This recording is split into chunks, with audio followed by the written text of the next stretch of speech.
Have you ever heard of the phrase bruja?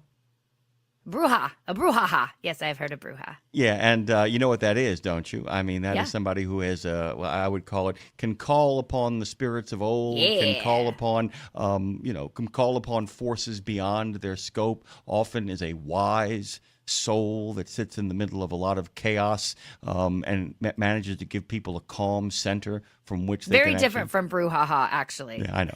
Well, no, but the thing is, but a bruja can often calm a brouhaha. Oh, that's a good point. You Yep. know, Balance them out. Chill them out. and I have to tell you, Vanessa Gonzalez Codorniu joins us. Cordonu. Yeah, joins us this morning, and I am thrilled to actually welcome them back. It has been a while since we have had them on. Bilingual, Latina trailblazer in spirituality, wellness, and the arts. 25 years of experience in this game. An acclaimed psychic medium, clinical hypnotist, astrologer, and soul business mentor. That last one, Lindsay, is like peak you. Yeah. She's a badass. She's a badass, by the way. She has been leading healing retreats and healing circles across the U.S., Mexico, and Peru for quite some time through her online school at the Biz Bruja, and that's Bruja. She offers bilingual certifications in intuition and a whole bunch of other groovy stuff. If I actually tried to give the full bio, as we've talked about in the past, Lindsay, it would simply end with me giving the full bio and saying, thanks, Vanessa, for your time. It's been good having you.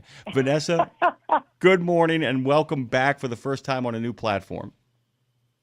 Good morning. I'm so happy to be back, and I love that intro. Yes, a bruja can calm a brujaha, and absolutely, you can't read the bio or it'd be like, thanks so much for not even saying a word. Yes. You do all the things. You do all the things, Vanessa. But here's where I want to start because the minute I saw you were on our show, I was like, my people around here know me. They're like Claire, who books us, is probably like, oh, this has got Lindsay written all over it. So I already love you. I love that. Oh, I mean the type of things you do 10 years ago, we wouldn't have so openly talked to them and talked about them. And actually, in your worlds we would have, but I'm saying kind of the open world. And actually, it's one thing yes. that I will give social media a thumbs up to because I've got my feed so curated where if people aren't speaking the language you are, I don't even want them in my feed. So it's one thing that I'll say that's Yeah. positive about it. Get out of But here. You know what I'm yeah, saying? get out of here. But where I want to start, Vanessa. So I think that when we talk about intuition or you whatever words you want to use, trusting God, trusting the Right. universe, intuition, psychic, whatever word you choose to use, I think we all have those gut instincts, and it's coming from a higher power. And as a songwriter myself, I finally realized recently that the way I channel is through song, and if I just listen quietly enough, Mhm. I'll have whole songs dumped into my head. So, can you start with telling our audience just from a from your healing work and from the place which I would say is your biggest gift is just to put people at peace because that's all we want in this world is to know we're okay. How can you encourage people or what can you say to our listeners, especially our truck driving audience who spend a lot of time alone? What is the one thing Yeah. they can do to listen to their heart and their soul, trust their instinct and know they're okay? I love that so much. Thank you, and you're so right. So the truth is, we're intuitive. If we think back in time when there was no electricity, there's no internet, where we're just like dealing with nature, the sun, the moon, the stars, that's how we survived to be here, right? Like, and our ancestors listened to their intuition, to their knowing. And that is so important for us to trust ourselves. And some of us, you can call intuition knowing without knowing how we know.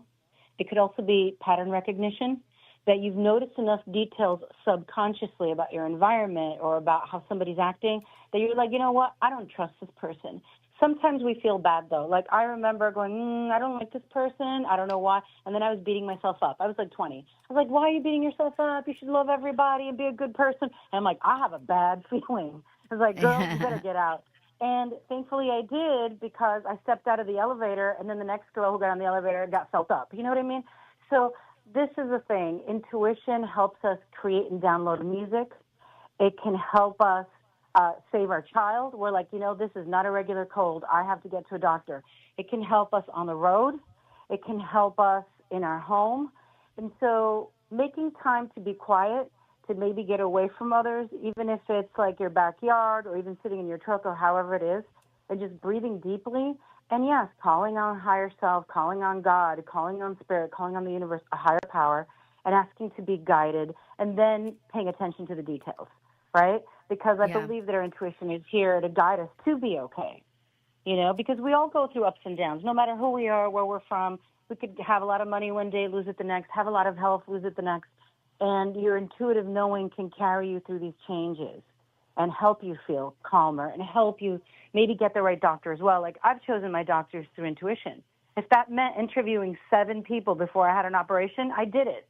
You know what I mean? And then I came through the way I wanted to come through the surgery. And so it's important for us to know that we have it and to trust it and to make time for it.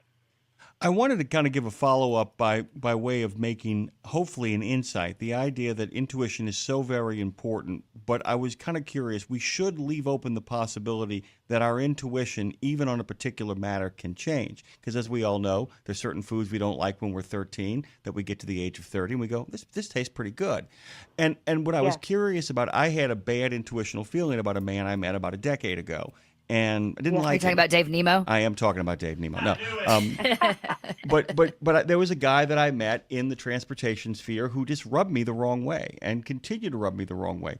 Recently, about 2 or 3 years ago, I'd run into him again, and my intuition told me that something had changed and that maybe I should open myself up to the possibility of finding out what was going on.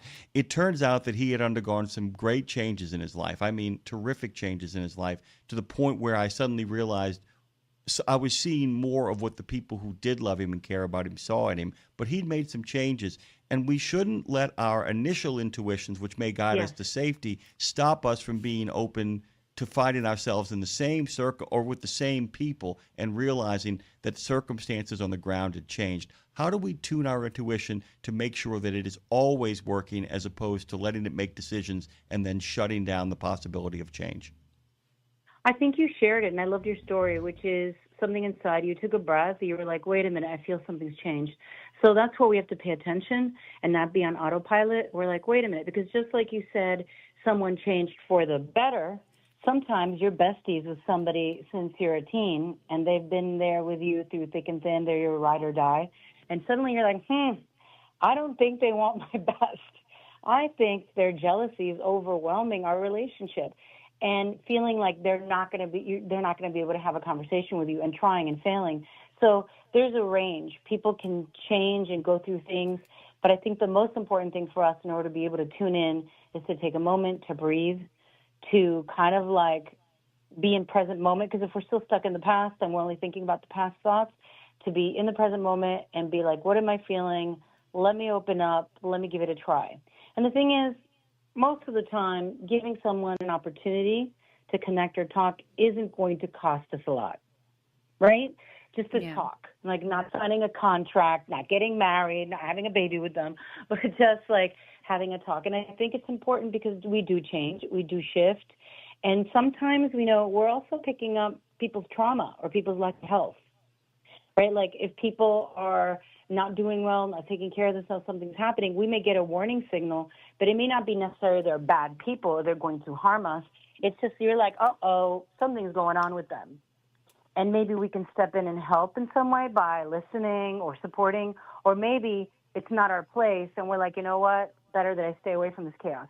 So yes, getting quiet, listening to yourself and being open to at least reconnecting on some level, but still a way where you're safe. No signing contracts. Still, no signing contracts. No signing contracts, especially during Mercury in retrograde. And that's another conversation. Yeah, you got it, girl.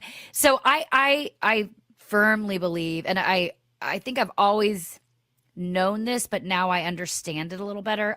The idea of other people's energy getting in our way. And I think it comes down to a lot of time, but I've always been told, like, just do the thing. Don't talk about the thing, do the thing. And I've done a lot of talking in my life about, I'm going to do this. I'm going to launch this. I'm going to do that. And then I don't do it. And I'm realizing now, by telling so many people, I believe, whether you want to call this, woo, or actually very practical, which depending on how you look at it, other people's stuff can get in our way. So going back to you just saying, I need to like decipher, is that person's stuff, my stuff, or what is it, and not let the energy. But as it pertains, let's get more practical here because we have a big truck driving audience, and and that they're very practical people, and I respect that. So can you talk about, Vanessa, to that regard, sort of balancing how you train people? You work with people a lot on the business side, how you use your spiritual gifts but ground them here on this plane and help people stay grounded in the matter at hand without again letting other people's energies affect what we're doing. I love that so much, and I love the story that you shared. And it's true. Sometimes when we talk about it, it's not just that we've talked about it. It's also that when we talk about it, we feel like on some level we've already accomplished it, right? I'm going to write this book. I'm going to write this book, right? So if we don't talk about it, we're forced to kind of like go out and do it. I would say I'm very practical too. I'm a Sun Taurus, okay, girl? So I'm like, things have to work for me. They can't be up in the metaphysical intergalactic spaces. They have to make my life and my clients' life better. So I would say from the truckers that I've met, like truckers are so practical and so grounded. Their life depends on it. And so for the most part, I would say many people who are driving trucks are probably very already connected to their intuitive knowing, but may not call it that. They might call it a hunch. They might call it something else. But the most important thing I would think, I mean, you're driving, so you're taking your time. As you're driving and you're in flow, if you're like, I'm going to stop, I'll wait another 2 hours to stop, or however it goes. If something's like, nah, I think we should do it now, do that. Like, listen to those little hunches, those little sensations. There's also, we also have different types of intuition. So for all you out there, some of you may hear things. Some of you may download songs like Lindsay. Some of you may see something in your mind. And some of you may feel like, well, my dad's with me or my uncle's with me, or I feel like you suddenly feel a sensation or you see something. Have an inner dialogue and be like, hey, what are you trying to tell me? What are you trying to tell? So have that inner dialogue, and don't be afraid to have an inner dialogue with your intuition or your knowing. And I would say, to be really practical, you could also do something like, while you're taking a break, is sit down, close your eyes for a moment, breathe deeply, and then say, what is my yes? And then pay attention to what your body's showing you. Is your yes a chill up your spine? Is a yes a little tingle in your stomach? Is it that you see the word yes? And what is my no, right? So when I train people, I do that, the yes and the no. And the no, so just breathe, clear the yes, and like, what is my no in my body? And you may remember a no when you met somebody or when you were about to go somewhere and it was like, don't go there. What did it feel in your body? What was your reaction? And so then you can have that as a foundation, that when you're in a situation and need to say yes or no to something or make a decision, you could be like, oh yeah, I get that chill up my back when it's a yes, or I get that tingle in my stomach when it's a no. So yes and no is one of the basics, I would say. And then Vanessa, you can test it out. my yes is a yawn. I've learned that when I feel supported, and I ask a question, and I'm like feeling, should I do this or that? I'll get a yawn, and that's why I feel like that's when I know God's saying, yeah, we got this. And when I have no reaction, I'm like, we're not doing this. I actually have an explanation, guys. I have an explanation for it, Lindsay. That is God's way of saying, okay, take in oxygen because you're going to need it for what you have to do next. I love that. Yes. I love that. I love that so much too. I love it. And so there it is, like it's as simple as a yawn. And I love that what you said, taking that extra breath, because you're going to need it for what you have to do. And it's true. And I don't feel like God is separate from intuition. I think that's the language that we have to talk to the divine. And I do believe that our ancestors, our guides, our angels, God, they want the best for us. We're here developing. We're making choices. And if we listen enough, we are being guided to what choices to make. I kind of want to take what you've just said, what Lindsay said before that, and what you said before that, and kind of ask a larger question. So you talked about the idea of having a longtime friend or a longtime associate, and we can feel their jealousy, which often manifests in what people call concern trolling. You talk about the idea of the jealousies of others, and Lindsay about the idea of not letting people's energy get in your way. You just kind of discussed also the idea of having an inner dialogue.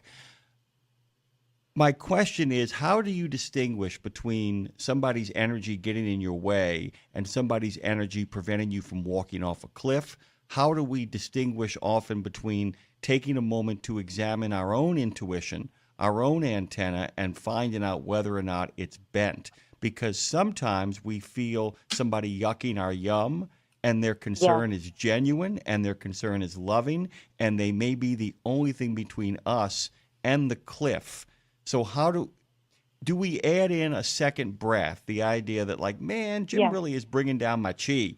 And then I realize, oh, I don't got any chi. What I got is really toxic positivity or toxic intuition at work. How do we distinguish? I love that so much. And, I have a friend who was taking on a physical job. I knew her age. She looks great, whatever. But I knew that it was going to affect her body and her hands, et cetera. And it did. And she got mad at me, and so I backed away. I'm like, okay, I just love you, and I'm worried. It did affect her, and it affected her pretty quickly. She came back. She goes, I should have listened. I go, well, I wasn't trying to, like, yuck your yum or harm you. Or I said, I just saw it happening, like, very quickly and really, like, incapacitating you fast. And so I would say, yes, take the second breath.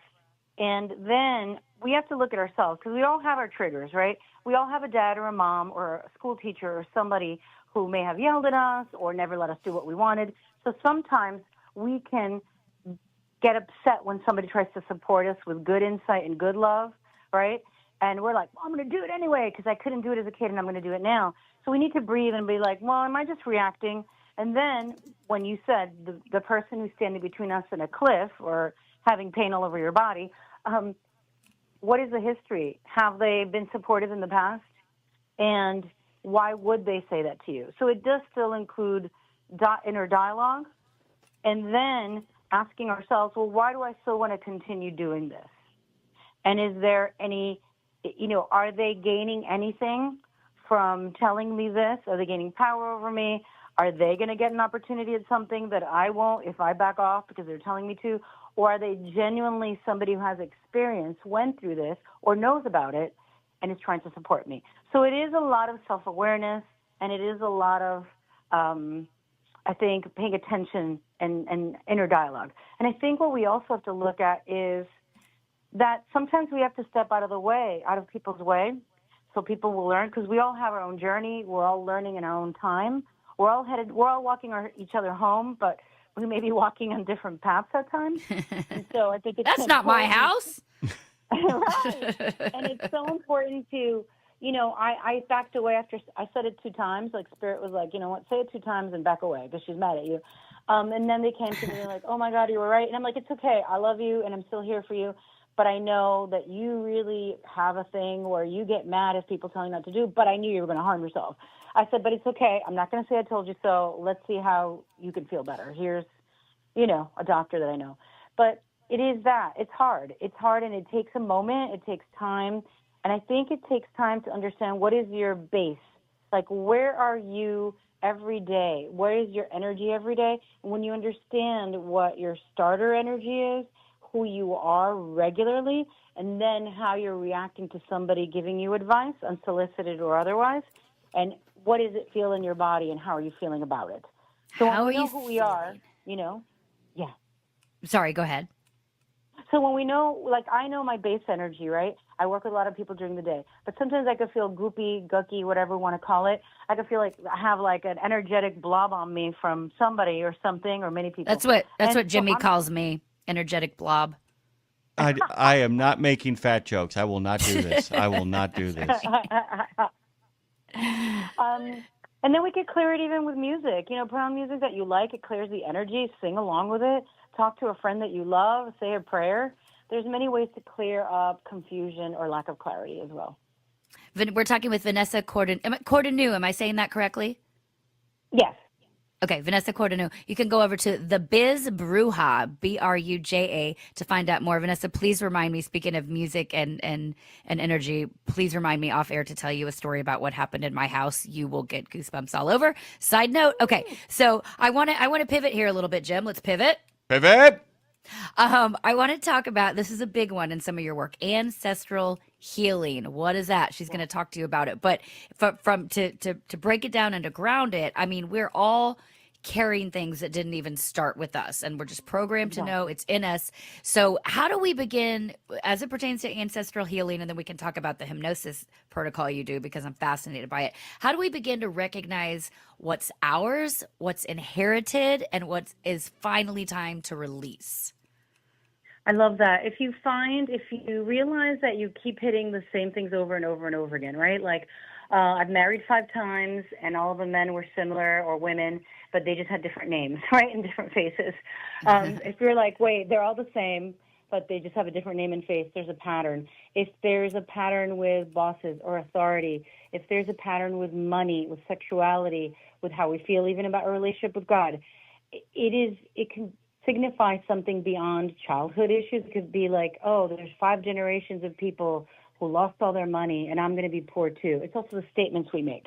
I've had people reach out, and they're like, you know what? I'm alone. I'm a single mom, and I'm the 5th generation of single moms. And I'm like, do you want to raise your child alone, though? Yeah. They're like, no, but that's what it is. You know, and I'm like, but is it really? Is it really, though? Doesn't have to be. Exactly. Or I'm not successful in my work, or I don't know how to ask for more money, or I'm afraid to be seen. You know, like there's a lot of business owners who, or anyone who don't want to communicate, or they're like, I better not share anything, and I don't want to be seen, or I would like to be on a radio show, but I'm afraid to speak publicly. Well, it could lean to ancestral healing, ancestral trauma. So if we have patterns of that where we keep hitting, or there's stories in our family, like, oh, we all get our be careful with your car. All of us get our cars or trucks stolen. Or be careful with this. This happens to everybody. Every man in our family, every woman in our family. If you're hearing these stories over and over, the mere repeating of it almost creates like a curse. You know what I mean? Like there's no little witches over a cauldron making a curse. It's basically that we're retelling stories as a fact, you know? No cauldrons, Jim. No cauldrons, by the No way. And cauldrons. just to make you laugh, by the way, the band that we had at the party for launching our new studio, Vanessa, was actually called The Coven. They didn't have any cauldrons either. It was just simply love that. it was simply 4 lead singers all singing, music from the 70s, 80s, 90s, and aughts, all with magical and witch themes contained in there. That brought me a lot of joy, and that's my kind of segue into this next part, because everything we're talking about in regards to, there's a lot of toxicity out there on the internet. There's a lot of toxicity out there in regards to the public sphere. No matter what side you're on, a lot of people just want to turn the noise off. But you seem to suggest that one of the best ways we can move forward and function in this world is actually by introducing joy. And so much of what you're talking about here has a foundational kind of aspect of joy that we need to play through. How do we actually get there, like I said, while avoiding toxic positivity? How do we create an energy and an air of joy? Well, I love it. First of all, by listening to your show, okay? So we got that. Yes, Queen. Thank you. Everybody listen to this show because it's joyful. I think it's really allowing yourselves. You're talking about ancestral patterns, right? So what if everybody's like, well, we just work. We don't play. That could be also an ancestral story. Well, break that. Join a band. Go into the stuff that you love, even if nobody else loves it. You want to do Dungeons and Dragons? Go do that. You want to go and do karaoke? It's so important to follow our hobbies, or to play with family, have a board game night if that's your thing, whatever it is. Video game night, play with each other, talk to each other. That's not only going to help like mentally, emotionally, spiritually, physically. It's going to get all the right hormones moving, and it's also going to let us feel like we're going to be okay, as you said earlier, right? Like when we keep reclaiming joy and play, we start to go into a space where we're not criticizing each other as much.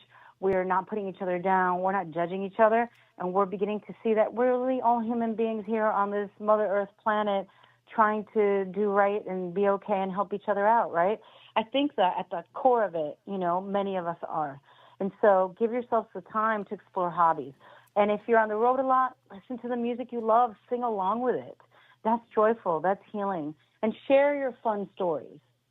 So I think all of that, yeah. It's super important. I say that to Jim a lot. He's great at finding childlike joy. He and his wife going to amusement parks and playing games and video games and all that thing. And it's really important. It's why the idea of Saturday morning cartoons feels comfortable to us. That was a safe space for us growing up. I feel like you knew what you were doing on Saturday morning with your bowl of cereal and your cartoons. It made you happy. So speaking on the music piece, because my daughter and I, she's 6, we do dance parties in the kitchen. I put on fun music in the morning when she and I are getting ready for the day, and then I love putting on jazz, like Frank Sinatra and big band stuff when I'm cooking. It puts me into place. What for you is a song specifically? Do you have a song, Vanessa, that shifts your mood? Yeah, I like Beyonce's Energy. Queen, love. So I like Beyonce's energy. My parents are South American. I love South American music. But I mean, I love Beyonce. I love energy. Maybe music that's, I don't know if y'all familiar, but a lot of house music from the past. Anything that gets me moving, even though I would say Dance Me to the End of Love is a song I listened to this morning. It's not upbeat and like jumpy, but it's beautiful, right? And romantic. And so, yeah, I love music that gives me hope, that allows us to understand our human journey, because we're all humans. We're all having this journey on Earth. And all of us feel, all of us love, all of us grieve, and all of us hope, you know? And the music really can support that. So I love this, and I have my final lightning round question for you before we're out of time. One spiritual tool you take with you to a desert island. I love that. Let me see. I wish I had this in advance. Okay, there's so many coming to mind. You know, it's so interesting. Water. I'll tell you why. So it's so simple, right? I'm not telling you a crystal. I'm not telling you a cross. I'm not telling you those tools. Water, we can use it to cleanse ourselves. You know, we're baptized if you walk in certain paths. You can cleanse yourself. You could drink. And you can also hold it. There's a lot of research around holding it in your hand or holding it in a glass of water and setting intentions into it. So in a deserted island, because there's salt probably all around you, I would have clear water. And above that, I think I would probably bring my moonstone that I adore. So it would be both. It would be water and it would be my moonstone. And I don't think water is a typical thing, you know? I think people... No, I love that answer. Or sage. Yeah. That was a grounded answer, so thank you. That's something our truck drivers can get on board with, Jim. Hey, Vanessa, it's been a pleasure you joining us. And we say it, we mean it when we tell people this. We're saying it on the air. We put ourselves in the spot. You're welcome to come back and join us anytime. Please. And I want to be your best so much. I friend. adore you guys. Yeah, and the next time... I was so happy. Thank you so much for having me. And yes, you guys are both joyful, and so please tune into this show because it is so joyful, and I would love to come back, and I'll reach out. And thank you for having me and for honoring intuition and talking about these things that I think are so important that have been around since we've been around, humans, you know? TheBizBruja.com. For those of you who don't habla, it's BRUJA. TheBizBruja.com. Vanessa, as always, we can't wait to get you back. Thank you. Thank you so much. Have a great day.